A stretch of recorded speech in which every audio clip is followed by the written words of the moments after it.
अस्सलाम वालेकुम दोस्तों, आप देख रहे हैं एडवांस टेक चैनल और मैं हूं हसीन अली। और आज मैं आपके लिए एक वीडियो लेकर आया जिसमें दोस्तों मैं आपको बताऊंगा कि ये क्या चीज़ है और इस चीज़ से आप क्या क्या काम ले सकते हैं। तो आज की वीडियो थोड़ी सी डिफरेंट और थोड़ी सी मज़ेदार सी वीडियो होने वाली है। तो दोस्तों सबसे पहले मैं आपको बता दूं ये क्या चीज़ है। ये है दोस्तों एक सिगरेट के अंदर से निकला हुआ पन्ना भी जिसको कहते हैं। ये सिगरेट के अंदर की तरफ से इसको रैप किया होता है। तो सिगरेट की डब्बी के अंदर की तरफ ये आपको मिल जाएगा। ये पूरा एक पन्ना इसको कहते हैं, पेपर की तरह है, आप देख सकते हैं सिंपल पेपर है। लेकिन इससे हम क्या क्या काम ले सकते हैं आज मैं आपको ये बताऊंगा। तो वीडियो को स्टार्ट करते हैं। वीडियो को स्टार्ट करने से पहले मैं आपको यही रिकमेंड करना चाहता हूं कि अगर अभी तक आपने मेरे चैनल को सब्सक्राइब नहीं किया तो मेरे चैनल को सब्सक्राइब कर लें। नोटिफिकेशन हासिल करने के लिए बेल के बटन पर क्लिक करना मत भूलिएगा। तो चलिए ज़रा वीडियो को कंटिन्यू करते हैं। तो वीडियो का टॉपिक देख के ऐसा लगता है कि यार थोड़ी सी अजीब सी वीडियो है, क्योंकि इससे हम क्या काम ले सकते हैं। ये एक थोड़ी सी ऑकवर्ड सी बात लगती है कि यार एक सिगरेट का पन्ना से हम क्या काम ले सकते हैं, वो भी इलेक्ट्रॉनिक्स के इन्वायरमेंट में हम इसको किस तरह से यूज़ कर सकते हैं। तो चलिए मैं आपको बताता हूँ। सबसे पहले दोस्तों ये एक बहुत ही अच्छा कंडक्टर है। इसके अंदर से इजीली जो है वो करंट पास हो जाता है। तो आप इसको एज अ वायर भी यूज़ कर सकते हैं। आप इसको एज अ पीसीबी इसकी भी बना सकते हैं। पीसीबी की नेक्स्ट वीडियो में बताऊंगा आपको कि इससे कि पीसीबी किस तरह से बना सकते हैं और ये कितना लोड ये उठा सकता है। इसकी टेस्टिंग आज हम करेंगे। तो फर्स्ट ऑफ ऑल इसको टेस्ट करने के लिए दोस्तों मैंने ये मल्टीमीटर रखा है। मल्टीमीटर को मैं ऑन कर लेता हूँ। रेजिस्टेंस पे जाके मैं इसको आपको इसकी रेजिस्टेंस चेक करवाता हूँ कि ये बिल्कुल ज़ीरो रेजिस्टेंस बताएगा। जैसे ही हम इसको कहीं पे भी अटैच करते हैं ये देखें बिल्कुल ज़ीरो। चाहे एक कोने से दूसरे कोने पे अटैच कर लें ये ज़ीरो रेजिस्टेंस ही देगा। लेकिन अगर ये एक दूसरे से डी अटैच हो जाए, जैसे ये मैंने डी अटैच किया है, तो फिर ये रेजिस्टेंस नहीं देगा, फिर सिर्फ इधर देगा। और ये तो एक कॉमन सी बात है ना कि आपने इसको एज अ वायर यूज़ कर सकते हैं इजीली। अब मैं इसको आपको प्रैक्टिकली प्रूव करके दिखाता हूँ कि और इसके एम्पेयर्स की टेस्टिंग करेंगे कितने एम्पेयर्स तक ये लोड उठा सकता है। तो उसके लिए दोस्तों मैं क्रोकोडाइल क्लिप और वायर का अरेंज करता हूँ जिसके ऊपर 12 वोल्ट मैं चलाऊँगा बैटरी के, ताकि करंट का ख़तरा ना हो। और हाँ, ये जहाँ भी आपको नज़र आया आपने इसको बिजली की तार से दूर रखना है, अदरवाइज़ ये आपको इलेक्ट्रिक शॉक का बायस बन सकती है। इससे आपको करंट भी पड़ सकता है। अगर आप किसी सॉकेट में लगा देंगे तो आपको बहुत ज़बरदस्त क्लिप्स का रेंज हो चुका है। इसको मैं आपको मीटर लगा के चेक करवा देता हूँ। ये डीसी 20 वोल्ट की रेंज पे मैंने इसको सेलेक्ट किया है। और अब मैं आपको इसके वोल्टेज चेक करवा देता हूँ कि ये कितने वोल्टेजेस यहाँ पे आ रहे हैं। तो ये आप देख सकते हैं 12 वोल्ट आ रहे हैं। ये बैटरी से मैंने 12 वोल्ट लिए हैं। और अब मैं आपको इसके साथ अटैच करके चेक करवाता हूँ कि मैं इसके साथ क्या क्या चलाता हूँ। तो फर्स्ट ऑफ़ ऑल मैंने ये एक फ़ैन है 12 वोल्ट का, इजीली आपको मिल जाएगा कहीं से भी। यूपीएस में भी लगा होता है, तो कंप्यूटर की पावर सप्लाई में भी होता है। इसकी पॉजिटिव के साथ पॉजिटिव लगा देता हूँ और ये जो नेगेटिव है ये वाली, इसको मैं इसके साथ अटैच करता हूँ। एक कोना मैं इधर लगा देता हूँ, दूसरा कोना मैं इधर लगा देता हूँ। ये आप देख सकते हैं फ़ैन ऑन हो गया है और दूसरी साइड पे वो जो है वो उड़ना शुरू हो गया एयर से। अब इसके एम्पेयर चेक कर लेते हैं कितने एम्पेयर ये फ़ैन ले रहा है।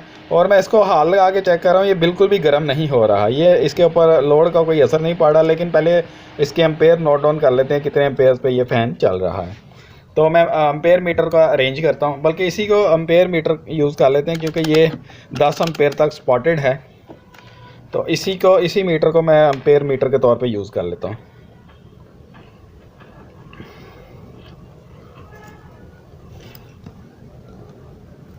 तो मैं इसकी ये प्रॉप चेंज करनी भूल गया था, क्योंकि एम्पेयर्स से नोट करने के लिए आपको पता होगा या मैंने बताया था वीडियोस में, यहाँ से उतार के वहाँ पे लगानी है। अब मैं दोबारा इसको लगाता हूँ। ये देखें बहुत ही कम एम्पेयर ले रहा है। इस पर हम इसको टेस्टिफाई ठीक तरह से नहीं कर सकते कि ये कितने एम्पेयर तक जो है ये कागज़ बर्दाश्त कर सकता है। तो मैं एक काम करता हूँ, मैं इसको सीज़र से थोड़ा सा काट लेता हूँ और बिल्कुल बारीक सा काटता हूँ। ये नहीं कि बहुत ज़्यादा मोटा सा काटता हूँ। बारीक सी मैं एक स्ट्रिप काटता हूँ आपके सामने।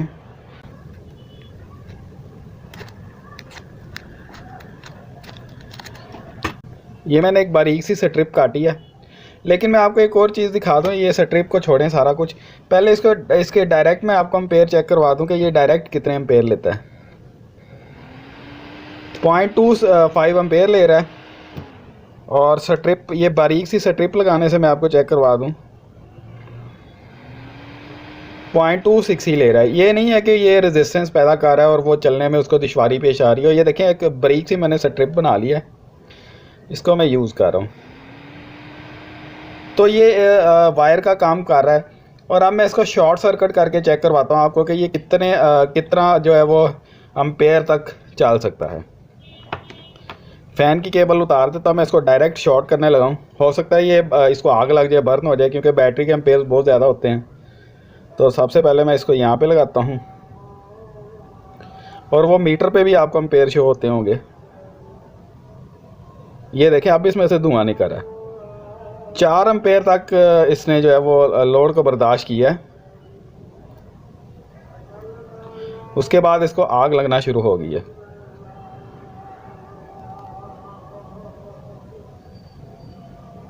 चार एम्पेयर ये ले रहा है और इसमें से हीट पैदा हो रही है। लेकिन क्योंकि ये मेरी वायर जो है ये प्योर डीसी वायर नहीं है, तो मैं इसको ये नहीं कह सकता।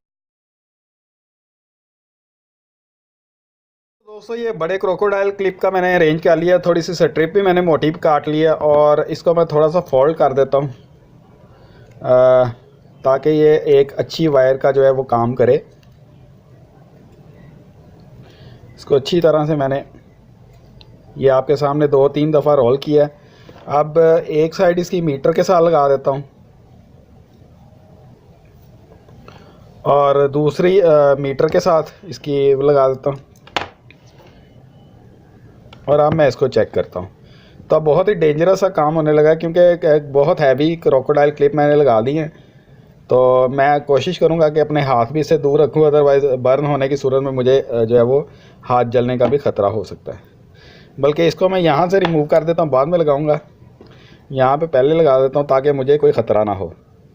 तो अब मैं इसको जोड़ता हूँ और आपको चेक करवाता हूँ।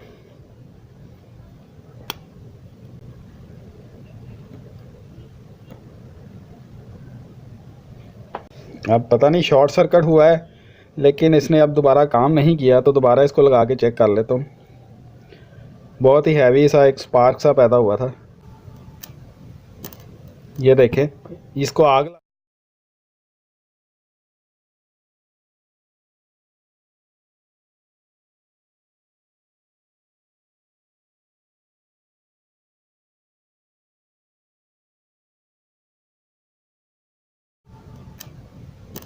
ये देखें, इसको आग लग गई है, इसमें से धुआं निकला है।